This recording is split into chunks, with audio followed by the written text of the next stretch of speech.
Please welcome Bharat के उद्योगपति Gautam Adani.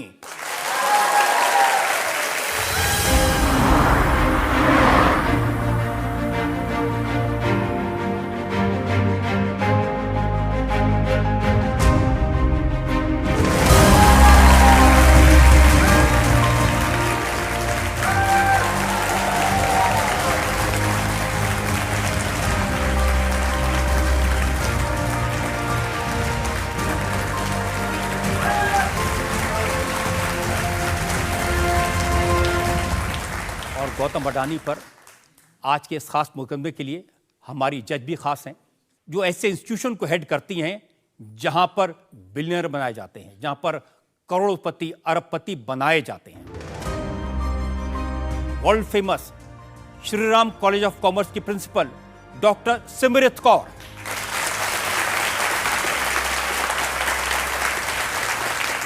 Thank you. मुकदमा शुरू करें इससे पहले डॉक्टर सिमरत कौर आपकी इजाजत चाहेंगे आज की कार्रवाई शुरू की जाए? बिल्कुल शुरू की जाए। तो इससे पहले कि मैं गौतम भाई आप पर इल्जाम लगाऊं, आपसे सवाल पूछूं, मैं जनता को बताना चाहता हूं गौतम अडानी के बारे में। दुनिया के टॉप 3 रिचेस्ट लोगों में से एक, एशिया के सबसे अमीर गौतम अडानी की कहानी एक फिल्म के स्क्रीन प्ले जैसी है।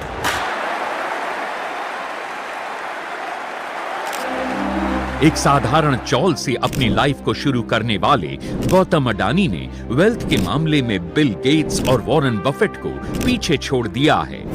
गौतम अडानी दुनिया के बिजिएस्ट डील मेकर हैं। इस साल वर्ल्ड में सबसे ज्यादा वेल्थ इन्होंने कमाई। गौतम अडानी ने एक साधारण डायमंड ट्रेडर के तौर पर कारोबार शुरू किया था। आज ports, mines, power, solar power, green energy, cement, housing से लेकर पेट्रोकेमिकल्स, शायद ही कोई ऐसा सेक्टर हो जहां गौतम अडानी ने अपनी सफलता का झंडा न गाड़ा हो।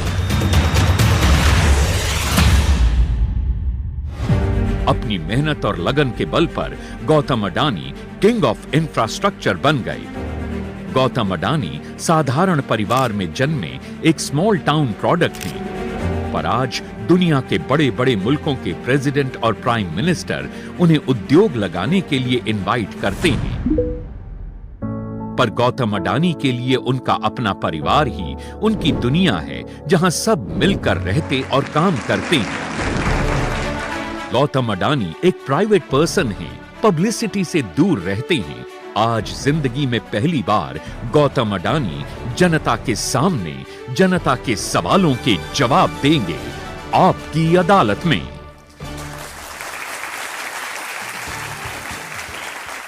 आपकी अदालत में पहला इल्जाम जाने माने उद्योगपति गौतम अडानी।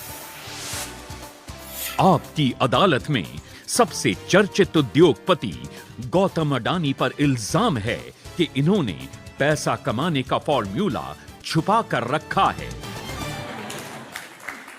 गौतम भाई, भगवान से तो सब मांगते हैं कि थोड़ा हमें भी दे दे, लेकिन लगता ऊपर वाला सिर्फ आपकी सुनता है। मैं कई दिन से रिसर्च कर रहा हूं कि भाई आपकी वेल्थ कितनी है, हर रोज बढ़ जाती है, और लगता है जब तक आपकी अदालत खत्म होगा आप 1000-2000 करोड़ रुपए और बढ़ा देंगे उसमें। तो फॉर्मूला क्या है, कैसे कमाते हैं? रजत भाई, पहले तो मैं आपका और आपके दर्शकों का आपकी अदालत में आपने मौका दिया तो मैं उसका शुक्रगुजार हूँ।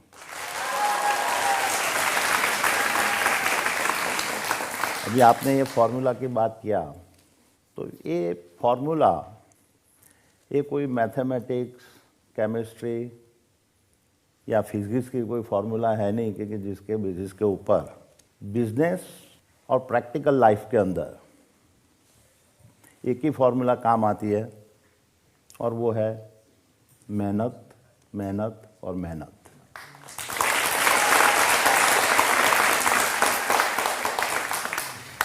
और मैं देखता हूँ कि मेरे में मेरी फैमिली का सपोर्ट, मेरे सीनियर लोगों का सपोर्ट, मेरी टीम का सपोर्ट, और सबसे ऊपर भगवान का आशीर्वाद। और उनकी कृपा मेरे पे रही है। मैं नियत से काम करता हूँ और मैं मानता हूँ कि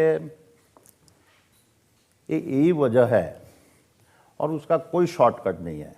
ये कोई भी सक्सेसफुल आदमी होने के लिए आप नियत और मेहनत और बाकी आप ऊपर वाले के ऊपर छोड़ दो, और वही एक फॉर्मूला है। अब देखिए ऊपर वाले पर भी कितना छोड़े गौतम भाई। दिसंबर 2021 में आपकी वेल्थ थी 9,62,322 करोड़।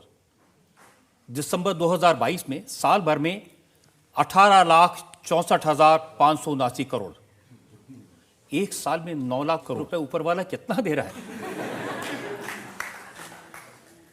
शेर रजत भाई, मैं तो ये आंकड़े की माया जाल में नहीं पड़ता हूँ। मेरे लिए मेजर बात वो है कि मैं देश के बदलाव के लिए मैं क्या कर सकता हूँ, और ऐसे देखने जाओ कि आंकड़े क्यों बढ़े हैं तो मैं देख रहा हूँ कि देश पूरा एक तरक्की के मार्ग के ऊपर जा रहा है। और मैं पूरा विश्वास के साथ कहता हूँ कि भारत की जो आज पोजीशन है और जो आने वाले 20 से 30 साल में जो पोजीशन होगी, वो उसको कोई रोक नहीं पाएगा। देखिए जो फिगर्स हैं ना, थोड़े आश्चर्य में डालने वाले हैं। आप हर रोज 1600 करोड़ रुपए कमाते हैं, हर घंटे की कमाई 67 करोड़ रुपए है। तो ये जो कमाने की आदत है बचपन से थी या जवानी में शौक आया? देखो रजत जी, मैंने आपको वही भी बोला है कि मैं आंकड़ों के पीछे और उसके पीछे मैं कभी भागा नहीं हूँ।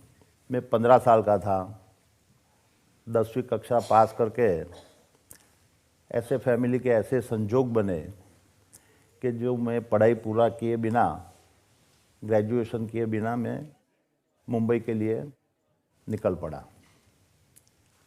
वो सफ़र 4 साल का रहा और उसके बाद मैं वापस अहमदाबाद आया। बॉम्बे ने मेरे को काफ़ी चीज़ें सिखाई, हार्ड वर्क कैसे करना है सिखाया, और उसके बाद में ये मेरी बिजनेस की जर्नी चालू हुई। मिडिल क्लास फैमिली थी, बिजनेस की फैमिली थी, बिजनेस में आए थे, और एक जुस्सा था 15 साल का 19 साल का लड़का, और उसमें मेरे फैमिली के बिजनेस के अलावा मेरे को कुछ और करने की एक अंदर से एक प्रबल इच्छा थी। मेरी फैमिली ने काफ़ी मेरे को सपोर्ट किया और उसके बेसिस के मैं आगे निकला। मूडी बहुत कम थी, वो मूडी के अंदर मेरे को आगे चलाना था। मुश्किलें काफ़ी थी, काफ़ी लोग एस्टेब्लिश थे, लेकिन मैं देखता हूँ कि मेरी ज़िंदगी में अलग अलग टाइम में कई लोगों ने मेरे को मेरी सफलता पाने के लिए मेरे को सपोर्ट किया है, और मैं आज देखता हूँ कि आज जो भी हूँ वो उसकी वजह से हूँ।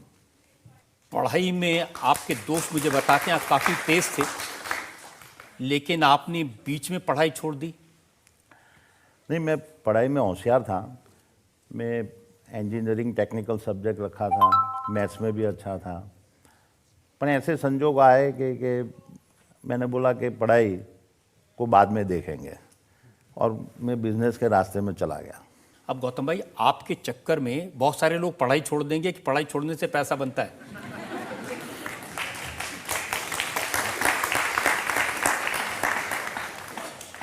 मैं ऐसा समझ रहा हूँ कि पढ़ाई बहुत इम्पोर्टेंट है।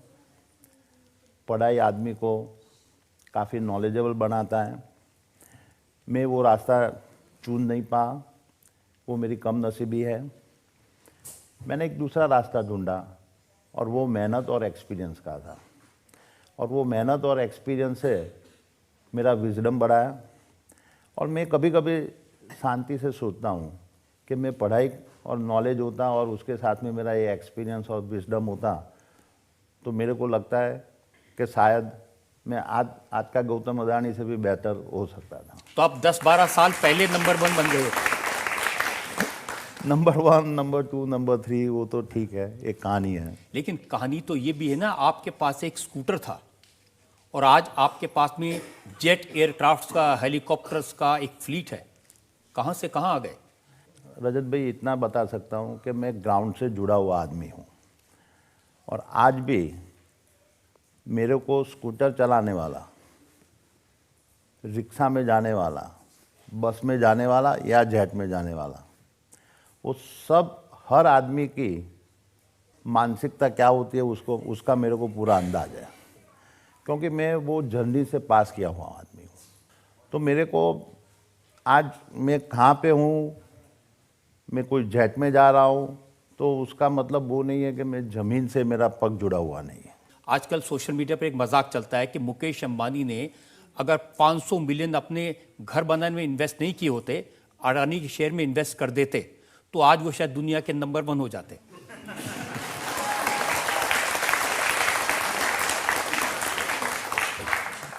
देखो, सोशल मीडिया में रजत भाई ऐसा है कि काफ़ी क्रिएटिविटी चलती है, लोगों को उसको एंटरटेनमेंट भी मिलता है। मैं उससे ज़्यादा उसमें कुछ नहीं देख रहा हूँ। लेकिन देखिए ना, एक जमाने में लोग बात करते थे टाटा बिरला, अब सिर्फ बात होती है अडानी अंबानी। देखो, टाटा बिरला अपने देश के बहुत सम्मान्य उद्योग गुरु है।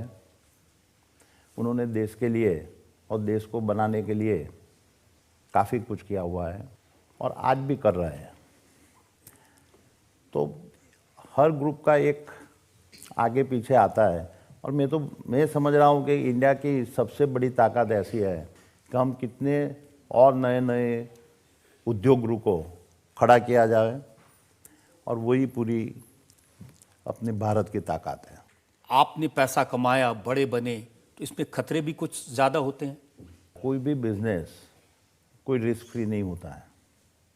आप कितना कैलकुलेटिव रिस्क लेते हो, वो रिस्क लेने की आपकी खुद की क्षमता कितनी है।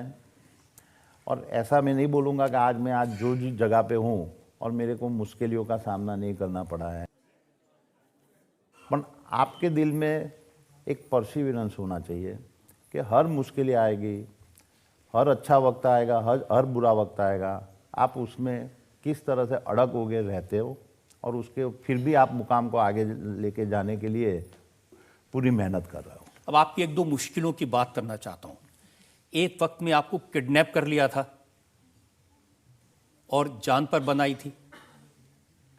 देखो, वो बहुत अच्छा बनाव नहीं था, पर हर कोई के लाइफ में कुछ न कुछ ऐसे बनाव बन जाते हैं जिसको भूल जाते हैं, जल्दी भूल जाते हैं, वही अच्छा होता है।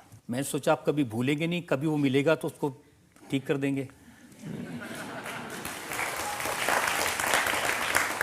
मेरा एक स्वभाव है कि हर चीज़ को, हर परिस्थिति को कैसे जल्दी से जल्दी एडप्ट कर लो, क्योंकि जो अपने हाथ में नहीं है और उसकी ज़्यादा बहुत चिंता करके वो उसको कंटिन्यूअसली अपने माइंड में रखना, वो मेरी आदत नहीं है।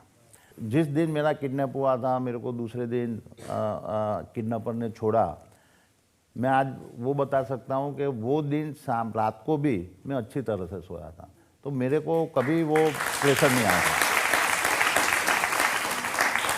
एक बार और आपने मौत का सामना किया 26/11 के दिन, जब आतंकवादियों ने हमला किया ताज पे, आप ताज होटल में थे, वो याद है?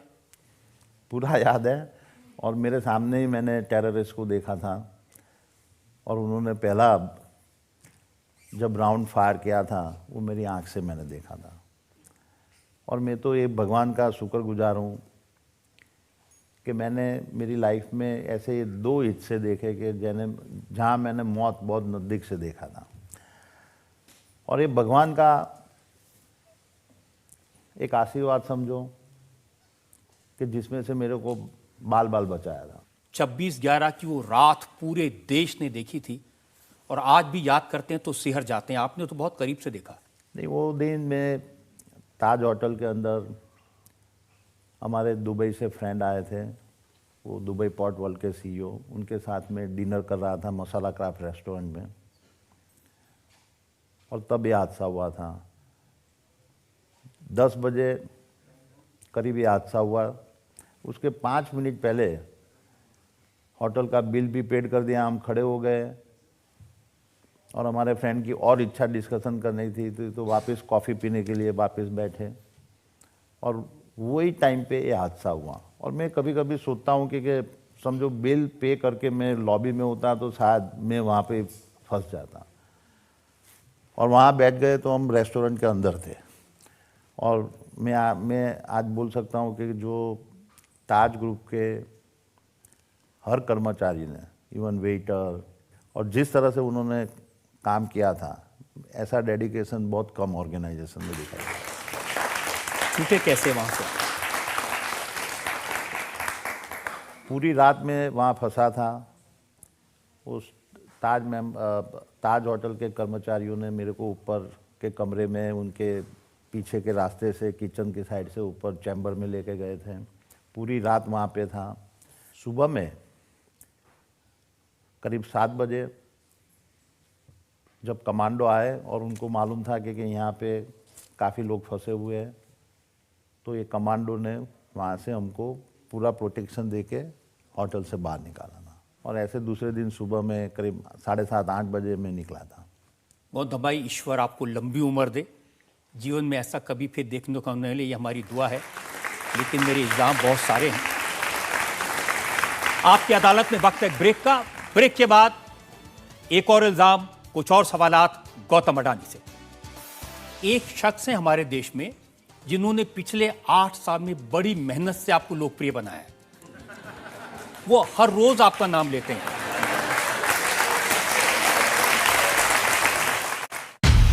आपकी अदालत नए एपिसोड के साथ सिर्फ इंडिया टीवी पर।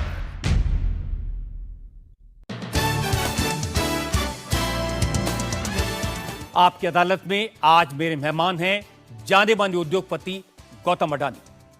आपकी अदालत में अगला इल्जाम गौतम अडानी। आपकी अदालत में सबसे बड़े उद्योगपति गौतम अडानी पर आरोप है कि ये एहसान फरामोश हैं। गौतम भाई, जब आपका नाम आता है ना तो लोग कहते हैं नाम ही काफी है, गौतम अडानी। और एक शख्स है हमारे देश में जिन्होंने पिछले 8 साल में बड़ी मेहनत से आपको लोकप्रिय बनाया है। वो हर रोज आपका नाम लेते हैं। नाम तो सुना होगा, राहुल।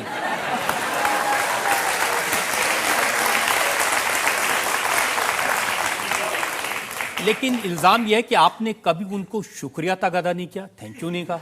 देखो रजत भाई, राहुल जी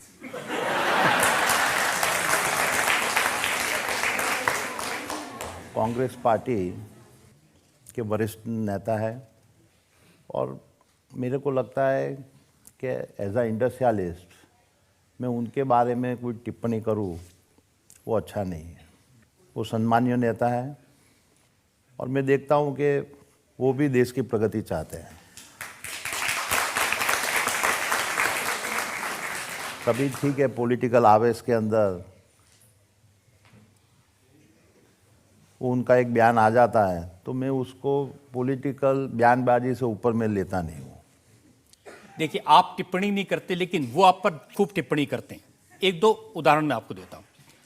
राहुल गांधी कहते हैं, ये ज़्यादा पुरानी बात नहीं, फरवरी 2022 की बात है, कि मोदी सरकार ने हिंदुस्तान के सारे पोर्ट, सारे एयरपोर्ट, सारा गैस, सारा ट्रांसमिशन, सारी पावर, सारी माइनिंग, सारी ग्रीन एनर्जी, गैस, सब कुछ गौतम अडानी को दे दी। सी रजत भाई, जब आप आरोप लगा रहे हो तो आप एक बताओ कि जिसमें हमने एक भी काम विदाउट बिडिंग काम किया हो, एक भी जगह पे बिडिंग के बिना और मेरिट्स के बिना कभी वो बिजनेस के अंदर प्रवेश नहीं करते हैं। हमको भी मालूम है कि भारत में उस तरह का काम करने से कंट्रोवर्सी ज़्यादा होती है। तो मेरी पूरा अडानी ग्रुप की एक फिलॉसफी रही है कि कोई भी चीज़ विदाउट बिडिंग अपने को टच नहीं करने का है। तो आइधर मेरा पोर्ट्स होवे, एयरपोर्ट्स होवे, रोड होवे, पावर हाउस होवे, एक भी बिजनेस हमने विदाउट बिडिंग काम नहीं किया है।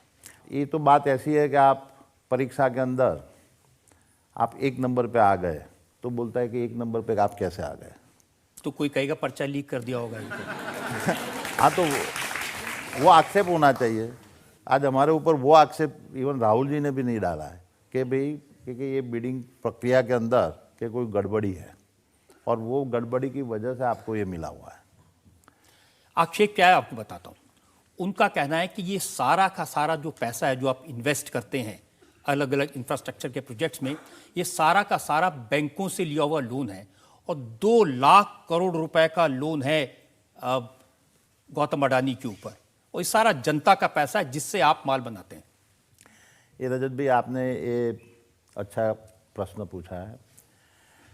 मैं आपको बताऊं कि इंफ्रास्ट्रक्चर आप प्रोजेक्ट बनाते हो तो कोई भी इंफ्रास्ट्रक्चर प्रोजेक्ट, एक आप बैंक की डेट होता है और उसके ऊपर आप इक्विटी लगा रहे हो। 30 से 40% आपको अपना पैसा लगाना है, 60% से 70% आपको बैंक का कर्ज लेना होता है। सवाल वो है कि आप जो कर्ज लेते हो वो कर्ज में आपकी रेटिंग क्या है। आज मैं आपके माध्यम से ये बताना चाहता हूँ कि हमारे कर्ज के अंदर अदानी ग्रुप एक ही ग्रुप इंडिया में है जिसकी साख, और वो साख कोई पॉलिटिकल और कोई बैंक नहीं देती है, वो इंडिपेंडेंट रेटिंग एजेंसी उसको देती है और वो पूरा का पूरा तुम्हारा फाइनेंशियल एनालिसिस करके देती है और जिसके बेसिस के ऊपर जिसको लोन देना हो वो लोन देते हैं।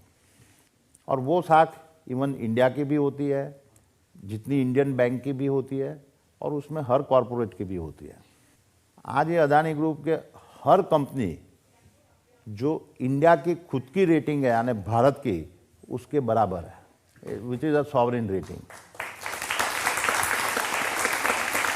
जब भी अदानी ग्रुप को इतनी डिसिप्लिन और रेटिंग है कि आज तक मेरे 25 साल के इतिहास में हमने कभी एक दिन का कभी पेमेंट डिले हुआ है या इंटरेस्ट में कोई कटौती हुई है।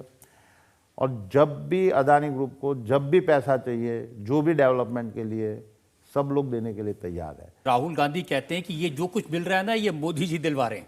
आप देखोगे मैं 2013 के बाद में जो वो टाइम पे 80% पैसा हम इंडियन बैंकों से लेते थे, जो आज हमारा उसके ऊपर अभी आज 35% हो गया है और हमने पूरा का पूरा इंटरनेशनल मार्केट में ग्लोबल रेटिंग करके हम चले गए।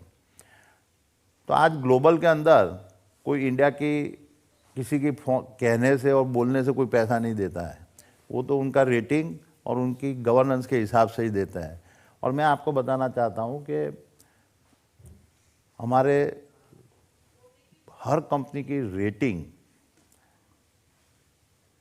जो है और हमारे डिस्क्लोजर्स है, और वो डिस्क्लोजर के ऊपर अभी हमारी एक कंपनी को world wide 3rd ESG level के ऊपर उसको अवार्ड मिला है। तो ये जो है, ये आरोप पूरा का पूरा बेबुनियाद है। अभी ठीक है, पॉलिटिकल उनको बताने के लिए बताते हैं, तो उसका जवाब तो जो लेंडर्स और बोरोवर हम हैं, लेंडर्स हैं, आज हमको कभी वो दोनों के बीच में कभी वो तकलीफ कहते नहीं हैं हुई कि है। ज्यादातर लोन आपको सरकारी बैंकों से मिलता है और 40% लोन 2020 से 2022 के बीच मिला। नहीं, मैं आपको बताऊं कि हमारा लोन की मात्रा लास्ट 10 साल के अंदर, लास्ट 8 साल के अंदर 11% से बढ़ोतरी हुई है और हमारी इनकम 24% से बढ़ी है, जो हमारी जो प्रॉफिटेबिलिटी है, और उसकी वजह से ही हमारा रेटिंग सुधर गया हुआ है। वो हमारी बोरोइंग से भी ज़्यादा बढ़ रही है। बहुत सारे लोग ये कहते हैं कि अगर कभी अडानी का बलून फटा तो सारे बैंक बर्बाद हो जाएंगे। ये तो कई क्रिटिक्स लोगों की एक इच्छा रहती है, पर मैं आपको बताऊं कि अदानी की एसेट जो लोन है उससे भी 3 से 4 गुना ज़्यादा है। तो वो कोई किसी का पैसा अनसिक्योर्ड नहीं है। तो ये गुब्बारा उड़ता रहेगा, कभी फटेगा नहीं। इंडिया जब तक आगे बढ़ता रहेगा, ये गुब्बारा आगे आगे चलता रहेगा। अब हम कुछ जनता के सवाल लेंगे। आप फर्स्ट थर्ड आपने बोला कि नंबर्स आपके लिए इम्पोर्टेंट नहीं है, माया है, लेकिन हमें बहुत गर्व होता है जब हमें पता चलता है कि दुनिया के सबसे अमीर आदमी जो हैं वो हमारे देश से हैं।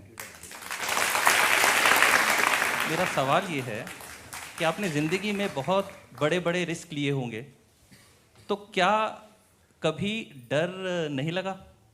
जब आप रिस्क लेते हो तो आपको उसका अंदाज़ा मालूम होना चाहिए। आज हमने कहीं कहीं जगह पे रिस्क लिए, मैं ऐसा नहीं बोलूँगा कि सब में हम सफल हुए, कहीं कहीं जगह पे फेलियर भी हुए। तो रिस्क लेने के बाद में आपकी इतनी ताकत होनी चाहिए कि मैं ये नैया पार कर दूँगा, और उसके लिए आपको परसिवरेंस चाहिए।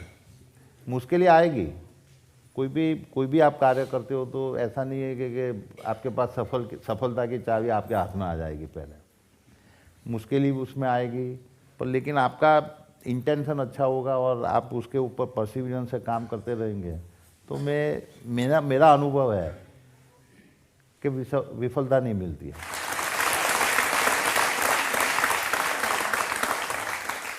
राहुल गांधी एक और आरोप ये लगाते हैं कि मोदी जी इतना सपोर्ट करते हैं मुंद्रा पोर्ट ट्रस्ट से, जो आपका पोर्ट है, पहला पोर्ट जो आपने बनाया था, 2021 के सितंबर में वहां से 20,000 करोड़ रुपए की ड्रग्स पकड़ी गई, 2022 में मई में 500 करोड़ की ड्रग्स पकड़ी गई, और फिर जुलाई 2022 में 375 करोड़ की ड्रग पकड़ी गई।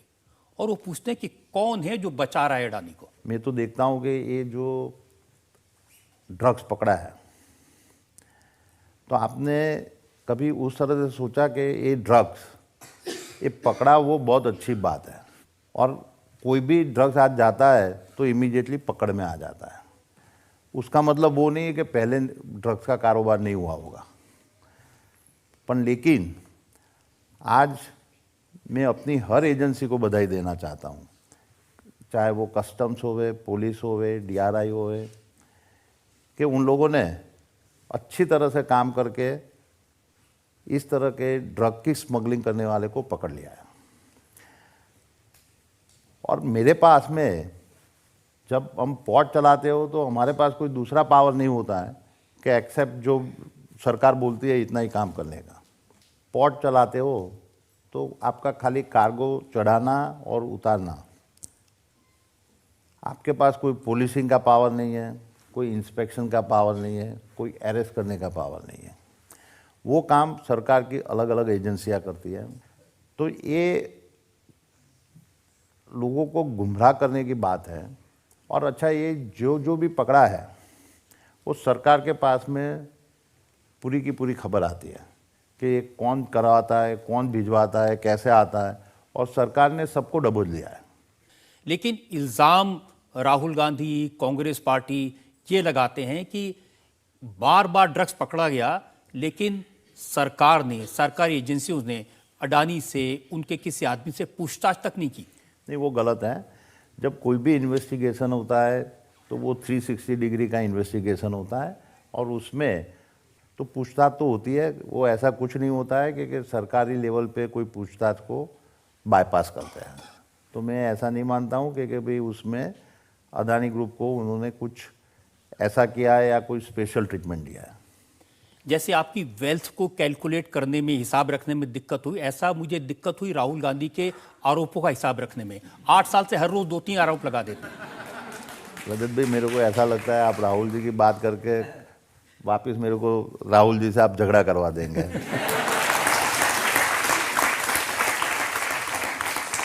और कल और एक और स्टेटमेंट कर देंगे। तो मैं मानता हूँ कि राहुल जी एक सम्मानीय नेता है। ठीक है, उनको भी एक पॉलिटिकल पार्टी चलाते हैं, उनकी आइडियोलॉजी की लड़ाई होती है, और उसमें आरोप, प्रत्यक्ष आरोप होता है। तो मैं तो एक सामान्य उद्योगपति हूँ, तो मैं मेरा काम करता रहता हूँ, वो उनका पॉलिटिक्स उनके हिसाब से करते नहीं, ना तो आप सामान्य हैं ना वो सामान्य हैं।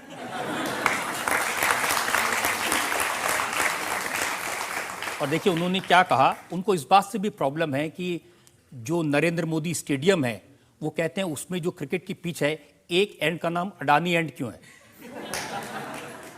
ऐसा है कि जब कोई भी स्टेडियम बनता है तो वो ऑक्शन से वो लोग स्टेडियम का कौन से स्टेडियम के, क्योंकि एक साइड पे अदानी स्टेडियम है, दूसरी साइड पे रिलायंस स्टेडियम है, तो दोनों ग्रुप ने वो पैसा दे के वो राइट्स लिया है, तो उसमें कोई गलत क्या है वो मेरे को मालूम नहीं है।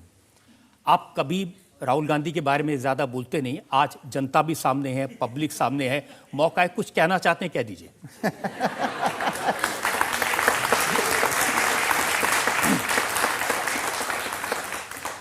2014 के चुनाव के बाद में, वो चुनाव के वक्त और उसके बाद में जो कंटिन्यूअसली राहुल जी ने हमारे पे अटैक किया है, तो उससे आप लोगों को भी अदानी कौन है वो जानने का मौका मिला, और उसकी वजह से मैं आज यहाँ पे हूँ। आपकी अदालत में एक और ब्रेक के बाद आपकी अदालत में गौतम अडानी पर इल्जामात और सवालात का एक और। आंध्र प्रदेश में 60,000 करोड़, उड़ीसा में 57,000 करोड़, पश्चिम बंगाल में 35,000 करोड़, लेकिन इसके बावजूद लोग कहते हैं मोदी अडानी का चौकीदार है। लोग कहते हैं कि मोदी ने अडानी को बनाया। आपकी अदालत नए एपिसोड के साथ सिर्फ इंडिया टीवी पर।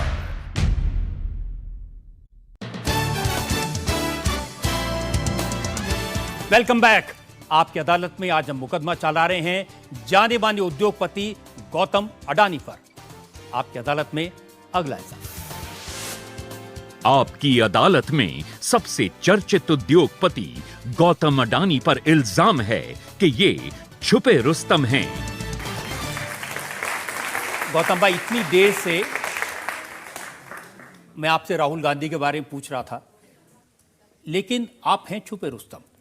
राहुल गांधी अपनी भारत जोड़ो यात्रा के दौरान आरबीआई के फॉर्मर गवर्नर रघुराम राजन से बात कर रहे थे और उन्होंने कहा कि मैंने पार्लियामेंट के एक चौकीदार से बात की। ये वो वाले चौकीदार नहीं, असली चौकीदार। और उस चौकीदार ने राहुल जी को यह बताया कि उसने 4 साल पहले अडानी के शेयर खरीदे थे और बहुत फायदा हुआ, वो लखपति बन गया। तो वो तो तारीफ भी कर रहे हैं आपकी। नहीं, उनका कौन से संदर्भ में वो चर्चा हो रही होगी मेरे को मालूम नहीं है, पर मेरे लिए कोई भी आम आदमी, वो छोटा निवेशक है या बड़े है, जब वो अदानी ग्रुप में इन्वेस्ट करने के बाद में जब वो पैसा कमा रहे हैं, तो उससे ज़्यादा मेरे को और क्या खुशी हो सकती है।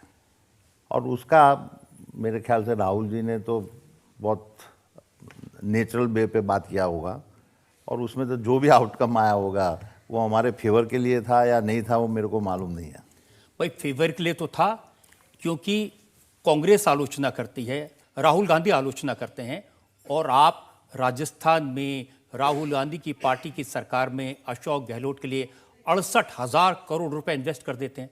राजस्थान में जो पोटेंशियल है, और नॉट राजस्थान, जो स्टेट के अंदर जो पोटेंशियल है, वो उसके लिए अदानी ग्रुप डेवलपमेंट के लिए कमिटेड है।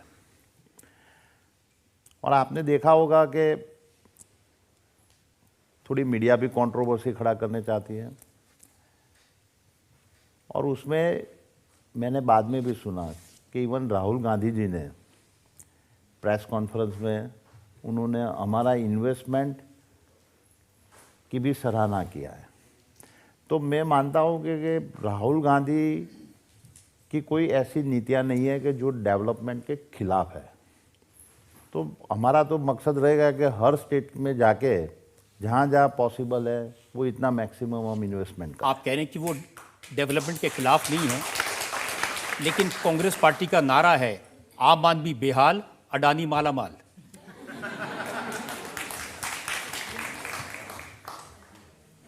देखो, पॉलिटिकल आप नैरेटिव कुछ भी निकालो, अल्टीमेटली आप मेरे को एक बताओ कि उनका आरोप में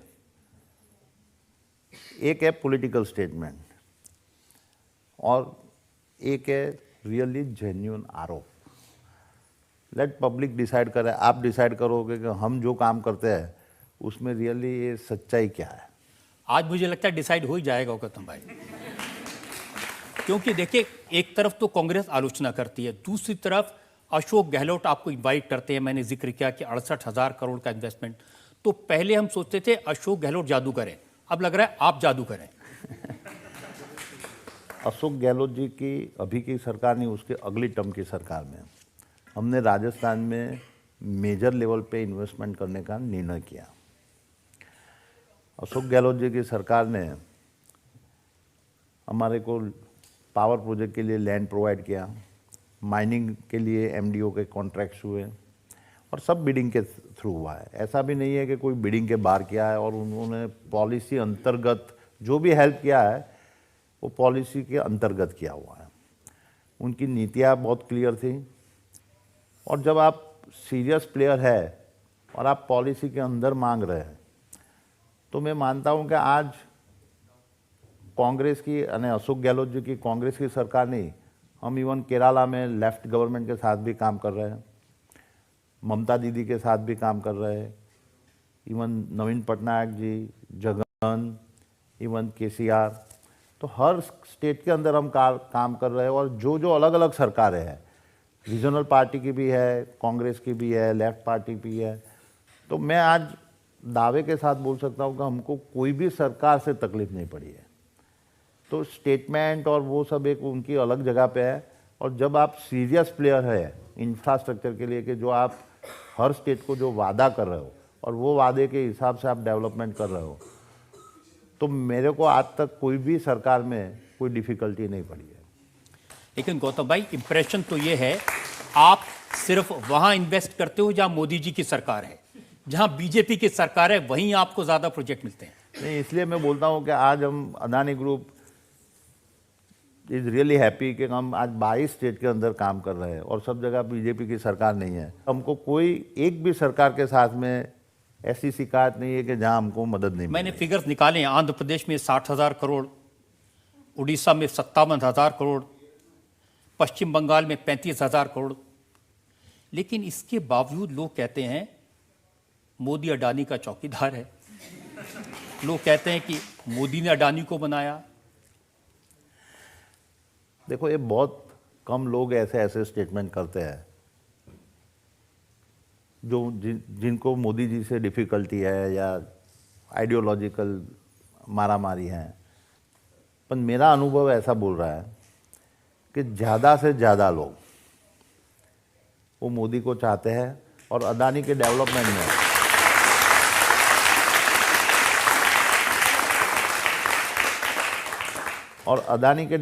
के मॉडल में उनको कोई बाधा नहीं दिखाई देती है। क्या ये सच है कि पहला बड़ा इन्वेस्टमेंट आपका हुआ था जिससे आप बड़े बने, मुद्रा का पोर्ट, उसके लिए नरेंद्र मोदी ने आपको 1 रुपए पर स्क्वायर फीट जमीन दी थी? 1 रुपये में जो जमीन दे दिया है, तो मैं आपको रजत जी वो बताना चाहता हूँ कि वो जमीन थी ही नहीं।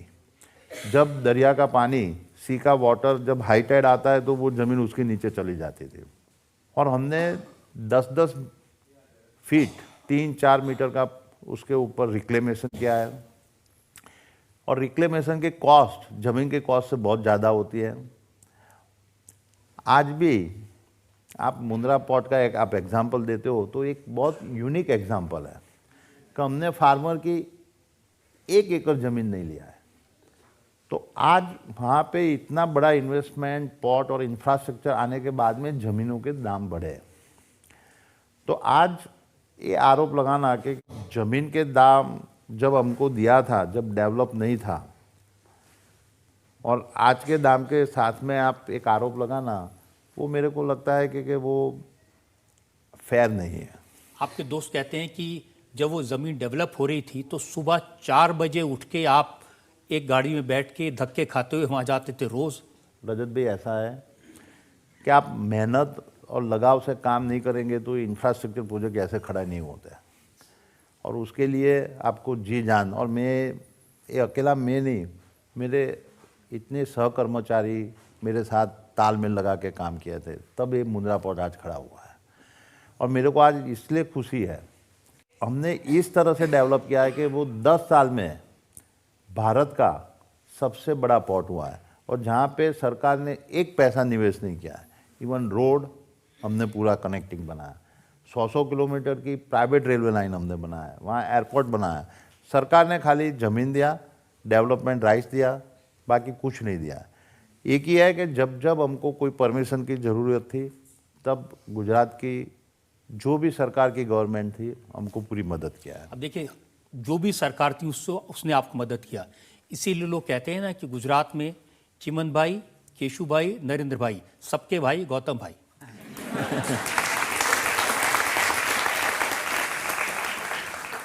श्री रजत भाई, मैं आपको बताऊं कि ये अदानी ग्रुप का अनुभव नहीं है। गुजरात में जो जो उद्योगपति है सबका सेम अनुभव है, क्योंकि गुजरात की गवर्नमेंट आज से नहीं, इवन माधव सिंह के टाइम से भी और उसके पहले से भी वो इंडस्ट्रीज फ्रेंडली है। तो जो भी नीतियाँ बनती है वो इंडस्ट्रीज को अट्रैक्शन करने के लिए बना है, क्योंकि अदरवाइज गुजरात में कोई रिसोर्सेज नहीं है।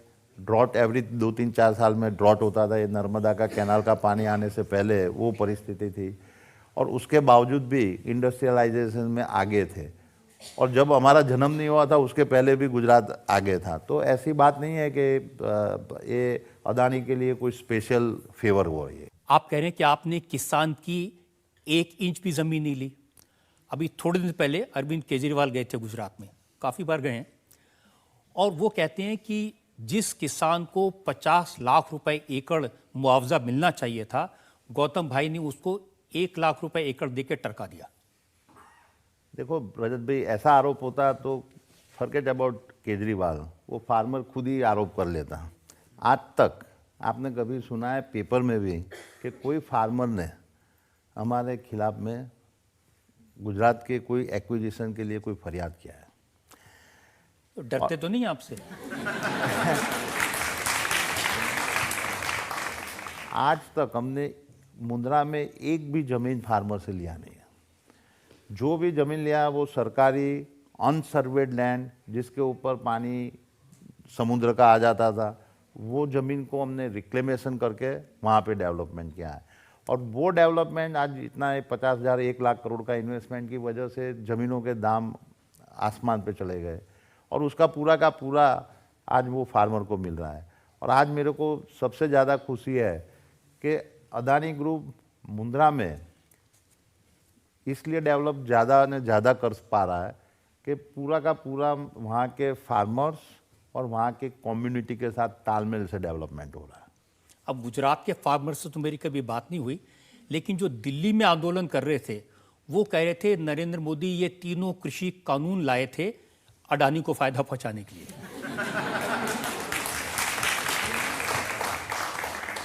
जी रजत भाई, ऐसे देखने जाओ तो हम लोगों का कृषि में बहुत लिमिटेड एक्सपोजर है। वो थोड़े बहुत है। हम फूड कॉरपोरेशन ऑफ इंडिया के लिए वेयरहाउस हमने बनाए थे, और वो वेयरहाउस के अंदर का जो भी व्हीट है वो अदानी ग्रुप ने कोई भी बाय नहीं किया है और कभी उसकी मालिकी के नहीं थे। वो food corporation minimum support price में जो फार्मर से लेते हैं वो स्टोर करते हैं, और बिलो पॉवर्टी लाइन के लिए जो सिटीजन को जो सप्लाई करना है वो उसका काम। तो हम तो खाली एक इंफ्रास्ट्रक्चर प्रोवाइड किया। नहीं, आरोप ये लगा कि आपको पहले से बता दिया गया था कि ऐसा बिल आने वाला है, आपने पहले से इंफ्रास्ट्रक्चर तैयार कर लिया, आपने वहाँ कोल्ड स्टोरेज बना लिए ताकि आपको उसका फ़ायदा हो। देखो, पहले तो वो बेबुनियाद बात है। आज फार्मर प्रोडक्ट बनाता है, उसको मालूम नहीं है कि मार्केट में डिमांड क्या है, तो जब उसका प्रोड्यूस बाहर आता है तो मार्केट नीचे हो जाता है। स्टोरेज की कोई जगह नहीं है। लेकिन अगर वो कृषि कानून लागू हो जाते तो अडानी को कुछ फ़ायदा होता उसमें या नहीं होता? मैं मानता हूँ कि ये कानून अच्छा था, और वो मैं इसलिए नहीं मान रहा हूँ कि इसमें अदानी ग्रुप को फ़ायदा हो रहा था या नहीं हो रहा था। मैं जेन्युइनली एज अ सिटीजन, क्योंकि मैं पहले भारत का एक नागरिक समझ रहा हूँ, फिर उसके बाद अदानी ग्रुप साम्राज्य की बात आती है, तो मैं मानता हूँ कि वो कानून अच्छा था। कि कम नसीबी है कि उसको पॉलिटिकल टर्न करके इसको खारिज कर दिया गया, क्योंकि देश आज मैं देख रहा हूँ कि आज अपना 40 से 50% आबादी डायरेक्टली और इनडायरेक्टली एग्रीकल्चर के ऊपर आधारित है, और अपने देश की इतनी ताकत है कि अपने भारतवर्ष को नहीं, भारत देश को नहीं, पूरे वर्ल्ड को वो फूड सप्लाई कर सके, इतनी ताकत है। और वो ताकत लेने के लिए आपको मेजर प्रॉब्लम है इंफ्रास्ट्रक्चर की कमी है। लोगों को रेल से सामान नहीं पहुंच रहा है, कोल्ड स्टोरेज नहीं है, वेयर हाउसिंग नहीं है। तो एक साइड पे उपभोक्ता है, उनको अच्छी चीज़ें नहीं मिल रही है, और दूसरी साइड से फार्मर को आमदनी नहीं मिल रही। अदानी शायद ऐसे कानून आते तो फर्दर कितना इन्वेस्टमेंट कर सकते थे इंफ्रास्ट्रक्चर में, जिसमें फार्मर्स को फ़ायदा होता है। आज मैं आपको बताता हूँ कि आज हम पोर्ट बना रहे हैं, एयरपोर्ट बना रहे हैं, रोड और सड़कें बन रहा है, पावर हाउस बन रहा है। तो ये अदानी फैमिली या अदानी ग्रुप के लिए बिजली और पोर्ट सप्लाई करने के लिए नहीं है, ये देश की जनता के लिए है। आज देश की जनता ने उसका देखा है। मैंने देखा है कि 15 साल पहले बिजली की हालत क्या थी। आपके इवन नोएडा में भी आपको बिजली चली जाती थी, और आज आपको अनइंटरप्टेड मिल रही है। आज एयरपोर्ट पे ये इतनी सुविधाएं खड़ी हुई है, रोड ऐसे अच्छे बने हैं। तो मैं मानता हूँ कि इंफ्रास्ट्रक्चर ही एक है देश की तरक्की करता है, और ये जितने अपने नवयुवान साथी लोग हैं, आज उसका एस्पिरेशन बढ़ रहा है, इतनी आपकी जॉब क्रिएट हो रही है। तो ये देश को आगे ले जाने के लिए इंफ्रास्ट्रक्चर का ज़्यादा ने ज़्यादा बढ़ावा होवे, उसके अलावा कोई दूसरा रास्ता नहीं है। तो आपने तो काफ़ी किया, आपने इंफ्रास्ट्रक्चर बना दिया, एयरपोर्ट, पोर्ट्स बनाए, रोजगार दिए। मोदी जी ने आपके कुछ किया या नहीं किया?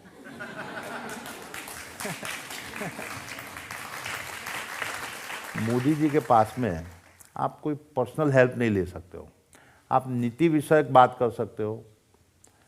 आप देश के हित में देश को किस तरह से आगे बढ़ाने के लिए ग्राउंड लेवल पे क्या हो रहा है, आप उसकी चर्चा कर सकते हो। वो आप नीति बनाते हैं, और वो नीति का फ़ायदा जो सबके लिए अवेलेबल है वो अदानी ग्रुप के लिए भी अवेलेबल है, और उसके बहस में आप उसका बिजनेस आप बढ़ाते हो। मैं मेरी लाइफ का देखता हूँ तो जो ब्रेक मेरे को मिला वो पहले राजीव गांधी की सरकार ने दिया, जिससे हम ग्लोबल ट्रेडिंग हाउस बन पाए। दूसरा ब्रेक मिला मेरे को जिसके वजह से नरसिंह राव जी की सरकार थी, और उन्होंने पब्लिक प्राइवेट पार्टनरशिप के लिए डेवलपमेंट के ऊपर आगे बढ़ा, और एक देश को पूरा इंडस्ट्रियलाइजेशन की नई दिशा दिखाई। और तीसरा मेरे को केसुभाई की गवर्नमेंट ने मिला। आपकी बात सही है कि मोदी जी ने भी वो टाइम पे, क्योंकि मोदी जी 12 साल के लिए वहाँ पे मुख्यमंत्री रहे, और मैं गर्व से आज बोल सकता हूँ कि हमको बहुत एक अच्छा अनुभव मोदी सरकार में भी हुआ है। लोग ये जानना चाहेंगे ना कि ये सिर्फ अडानी जी अमीर होते जाएंगे या देश भी कभी अमीर होगा?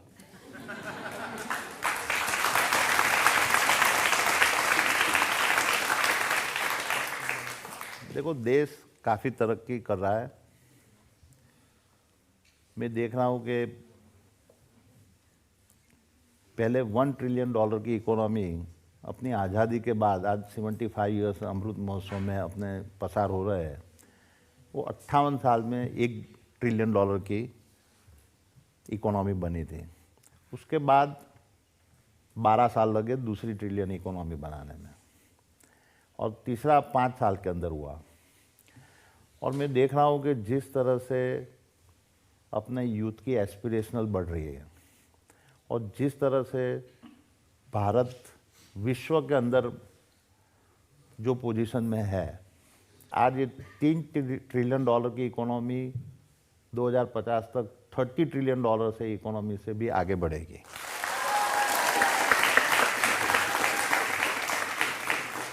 और ये $30 ट्रिलियन इकोनॉमी क्या बता रही है कि आपकी पर कैपिटा इनकम बढ़ेगी, और इतना ये डेवलपमेंट में से ही रोजगारी पैदा होगी।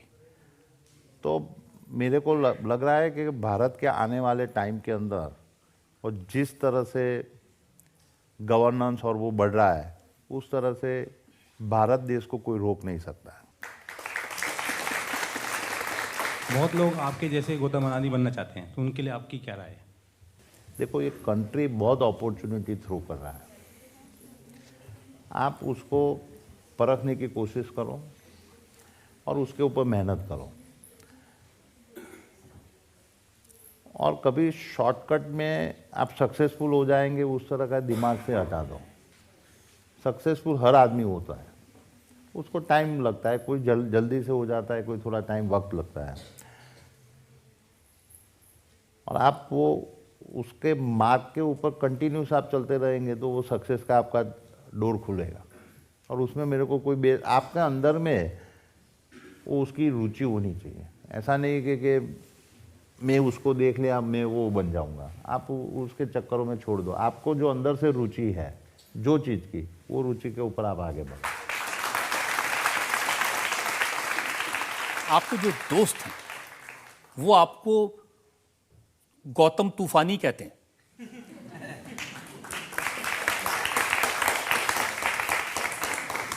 वो दोस्तों अलग अलग नामों से बताते रहते हैं, पर मैं ऐसा तूफानी नहीं हूँ। हमें तो लगता है कि आप खुद ही एक तूफान हैं। आपको ऐसा लगता है?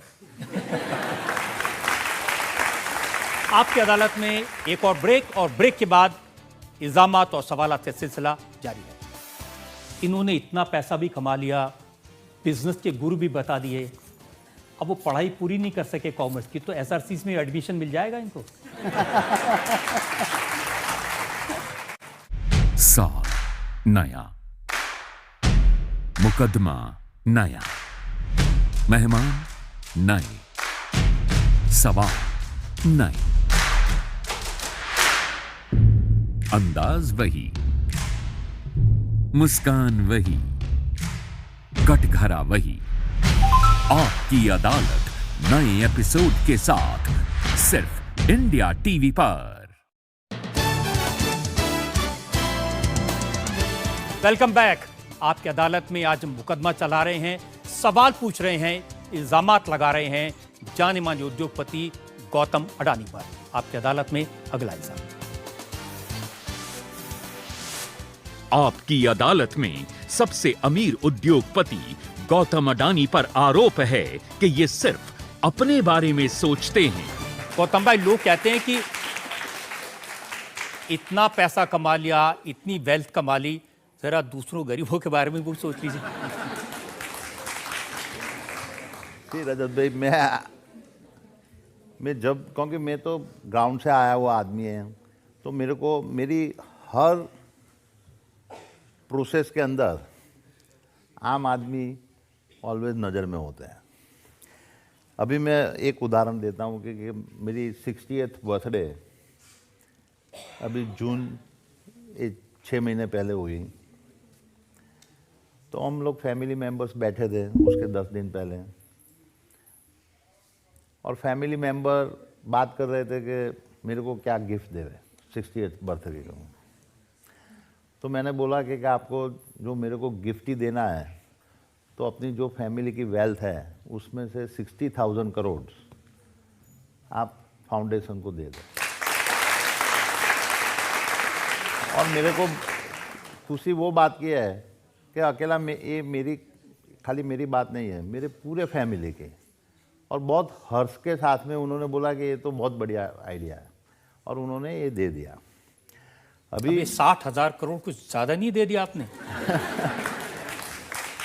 जितना भी अंदर से आपकी इच्छा है, मनोबल इच्छा है, आप वो उसकी पूरी करो। तो जब हमने ये 60,000 करोड़, तो वही टाइम पे सोचा कि अभी ये 60,000 करोड़ तो चलो फाउंडेशन में डाल दिया, अभी उसका करेंगे कैसे, क्या उसका उपयोग करेंगे। तो हमने 3 सेक्टर पकड़ा के हेल्थ, एजुकेशन और स्किल डेवलपमेंट।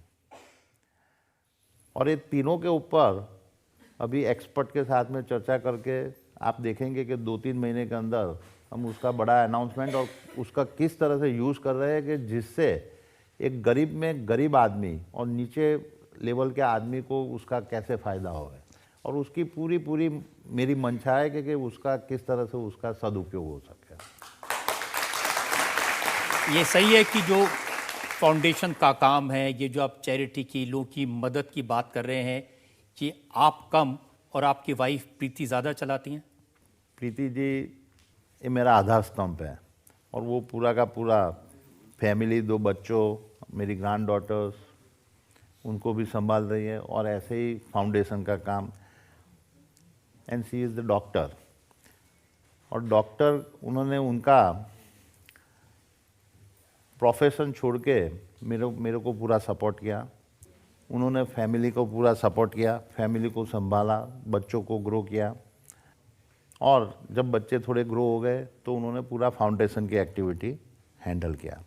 तो आज मेरे को अंदर से संतुष्टि है कि प्रीति ये इसके ऊपर सबसे ज़्यादा काम कर रही है, रोज़ का 7-8 घंटा वो फाउंडेशन की एक्टिविटी में बढ़ा रही है। और दूसरा क्या है कि हमारे फाउंडेशन के अंदर काफ़ी प्रोफेशनलिज्म भी हुआ है और सब लोग प्रीति की निगरानी के अंदर काफ़ी डेवलपमेंट का काम कर रहा है। मैंने वो फाउंडेशन के काम देखे हैं गौतम भाई, और वाकई में अच्छा काम कर रही हैं वो। लेकिन उनके बारे में पढ़ते पढ़ते ये भी पता चला कि आपकी अरेंज मैरिज हुई थी, शादी तय हुई इससे पहले। जब आप पहली बार उनसे मिले उसमें आप कुछ बोले ही नहीं, खामोश रहे।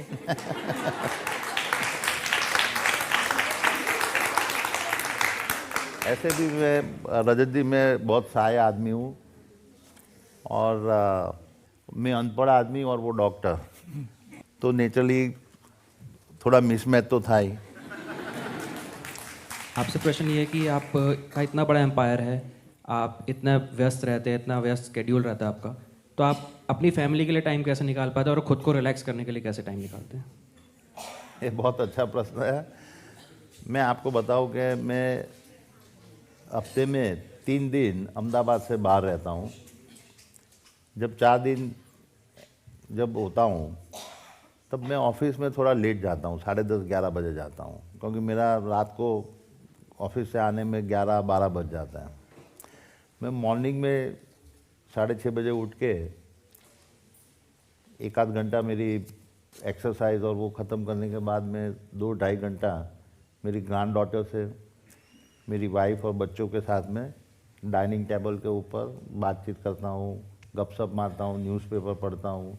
तो वो जो मेरा दिन का है कि 2-1 घंटा मैं उनके साथ में। दूसरा मैंने एक नियम बनाया है कि ऑफिस में भी होता हूँ तो लंच टाइम में मेरे हर फैमिली मेम्बर डाइनिंग रूम में होते हैं, जो भी अवेलेबल है, और उससे काफ़ी चर्चा और वो हो जाती है। And that is how basically I am spending time with family. अब आप ये नहीं बता रहे कि पत्ते भी खेलते हैं? ये सीक्रेट है कि मैं रात को जाता हूँ तो प्रीति के साथ में मैं रमी पपलू गेम खेलता हूँ, 8-10 गेम खेलता हूँ, और मैं बोलूँगा वो ज़्यादा टाइम वही जीतती है। सर, आप करोड़ों लोगों के रोल मॉडल हो, आपका कोई रोल मॉडल जो आप हम सबके साथ शेयर करना चाहो? धीरूभाई अंबानी। आज एक देखने जाओ तो मैं उसको थोड़ा रोल मॉडल के रूप में देख रहा हूँ, और वो इसलिए कि उन्होंने भी उनके कार्यकाल में जिस तरह से रिलायंस इंडस्ट्रीज़ को, वो टाइम पे उनकी इकोनॉमी पूरी खुली भी नहीं थी, फिर बाद में खुली है, और जिस तरह से उन्होंने एक देश को एक दिशा दिखाई है कि बड़ा किस तरह से सोचना चाहिए और उसको किस तरह से, और उससे मैं काफ़ी प्रभावित हूँ। क्योंकि मुकेश भाई ने उसके बाद में काफ़ी आगे बढ़ाया, वो अलग है, अपन first generation point of view. और मैं समझ सकता हूँ कि जब किसी के पास पैसा नहीं होता है लेकिन विचार बहुत बड़े होते हैं तो वो आपको ऑलवेज अट्रैक्ट करते हैं। एंड पर्टिकुलरली जो मैं फर्स्ट जनरेशन एंटरप्रेन्योर्स हूँ तो वो नेचुरली मैं देखता हूँ कि उन्होंने बहुत अच्छा काम किया। मुकेश अंबानी से आपकी जोड़ी है, दोस्ती है इस नाम की तरह, या कंपटीशन है?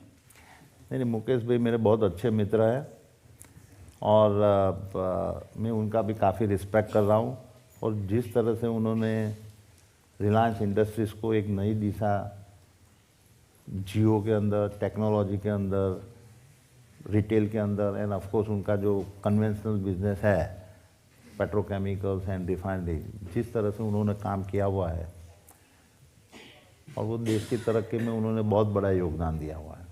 तो आपको एक खुशी नहीं होती कि मैंने उनको पीछे छोड़ दिया? जी रजत भाई, मैं ये आंकड़े की माया जाल में कभी हूँ पढ़ा भी नहीं हूँ, और मैं आपको काफी देर से फंसाने की कोशिश कर रहा हूँ, आप नहीं फंस रहे। अब जो बड़े बड़े लोग आपके पास आते हैं, अब मैंने देखा कि ब्रिटेन के प्राइम मिनिस्टर आपके ऑफिस में आए, सिंगापुर के डिप्टी प्राइम मिनिस्टर आपके यहाँ आए, तो फिर उनको कैसे हैंडल करते हैं? ये मैं देखता हूँ कि ये अदानी ग्रुप हेडक्वार्टर में आए वो बहुत इम्पोर्टेंट नहीं है, वो देश में आए और वो इंडिया को किस तरह से देख रहे हैं। और ये मैं बदलाव मैं देख रहा हूँ कि अलग अलग प्रधानमंत्री और डिग्निटरीज जब आते हैं और वो आज इंडिया को कम्प्लीटली दूसरी तरह से देख रहे हैं, और ये सबसे बड़ा संतुष्टि है कि now they are basically looking India and Indian industrialist very seriously. वो आपको इनवाइट करते हैं अपने यहाँ बिजनेस सेटअप करने के लिए, तो वो जो देशों के हेड ऑफ स्टेट्स हैं वो क्या सोचते हैं इंडिया के बारे में, क्या सोचते हैं नरेंद्र मोदी के बारे में? मैंने एक देख रहा हूँ ये नरेंद्र भाई की खासियत, और वो था कि how to use our Indian diaspora. आज ऐसी बात नहीं थी कि इंडियन डायस्पोरा नरेंद्र मोदी जी जब प्रधानमंत्री बने तभी हुआ है, वो पहले से इतने सालों से थे। दूसरे प्रधानमंत्री के सामने उन्होंने ये देखा कि ये प्लेटफॉर्म को किस तरह से बेहतर यूज़ करें, और उसने सरकारी कोई खर्चे के बिना, आप अमेरिका जाओ या कोई भी कंट्री में जाओ, आप 50,000 पब्लिक आप इकट्ठा होती है, और वो संगठित मात्रा में जब ये सिटीजन्स इकट्ठा होते हैं तो उसकी वैल्यू और उसकी रिस्पेक्ट उन्होंने कम्प्लीटली दूसरी तरह से वो बनाई है। और आज उसका फ़ायदा हर सिटीजन, जो इवन वहाँ के सिटीजन है, इंडियन ओरिजिन है, आज उनको भी मिला है। आज इंडियन को मैं देख रहा हूँ कि कम्प्लीटली डिफरेंट रिस्पेक्ट से देख रहा है, तो उसमें उनका ये योगदान जो है बहुत सराहनीय है। अब मैं ज़रा हमारी जो जज हैं, प्रिंसिपल साहिबा हैं SRCC की, अब इन्होंने इतना पैसा भी कमा लिया, बिजनेस के गुरु भी बता दिए, अब वो पढ़ाई पूरी नहीं कर सके कॉमर्स की, तो SRCC में एडमिशन मिल जाएगा इनको?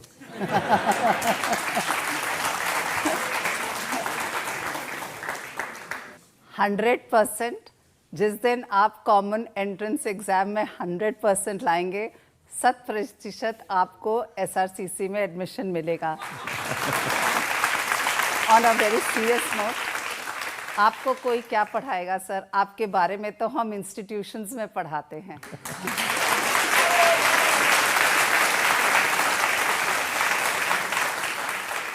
गौतम भाई, आपने सब सवालों के अच्छे जवाब दिए। आज के बाद कोई ये नहीं कह सकता कि गौतम भाई बोलते नहीं हैं, बोलते भी हैं, अच्छा बोलते हैं। आमतौर पर जो मेरे एक्यूज होते हैं उनकी मैं कम तारीफ करता हूं, लेकिन वाकई में आप एक बड़े दिल के आदमी हैं और आपने बहुत अच्छे जवाब दिए। हम एक ब्रेक के रुकेंगे और ब्रेक के बाद सुनेंगे आपकी अदालत में आज की जज SRCC की प्रिंसिपल डॉक्टर सिमरत कौर का फैसला।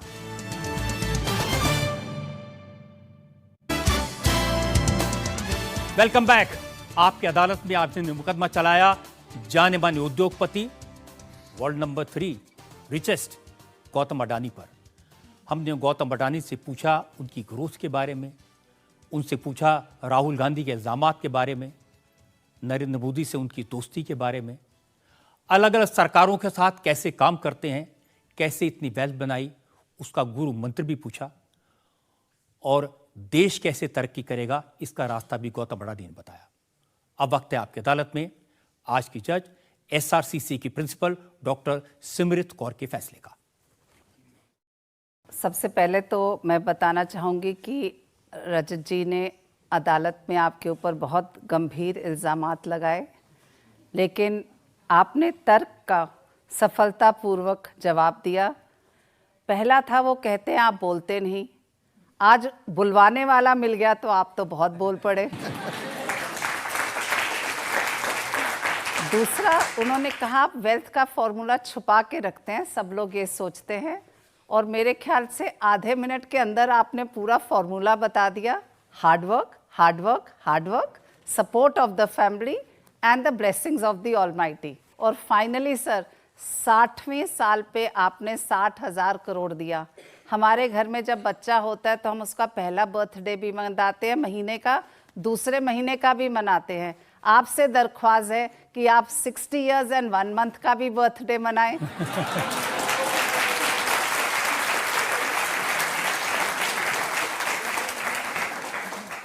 60 इयर्स 2 मंथ्स का बनाएं और हज़ारों साल जिएं। इसी तरह से सोशल एंटरप्रेन्योरशिप को बढ़ाते हुए आप एजुकेशन में, हेल्थ में, स्किल डेवलपमेंट में जो काम कर रहे हैं उसको उसी गति से आगे ले जाइए जिस गति से आपने अपना बाकी का इंडस्ट्रियलाइजेशन को संभाला है। Thank you so much. किसी भी इंसान के लिए इससे बड़ी बात क्या हो सकती है जो अपनी पढ़ाई पूरी नहीं कर पाया, ऐसा सीसी के प्रिंसिपल कहें कि आज आपके बारे में हम लोगों को पढ़ाते हैं। मुझे लगता है कि गौतम अडानी ने किसी सवाल को डक करने की कोशिश नहीं की, हर इल्जामात का साफ साफ जवाब दिया, बड़ी बेबाकी से बात की। आपकी अदालत में इल्जामात और सवालात का सिलसिला इसी तरह जारी रहेगा। अगले हफ्ते आपसे मेरी मुलाकात होगी एक नई शख्सियत के साथ, एक नए एपिसोड के साथ। तब तक के लिए नमस्कार।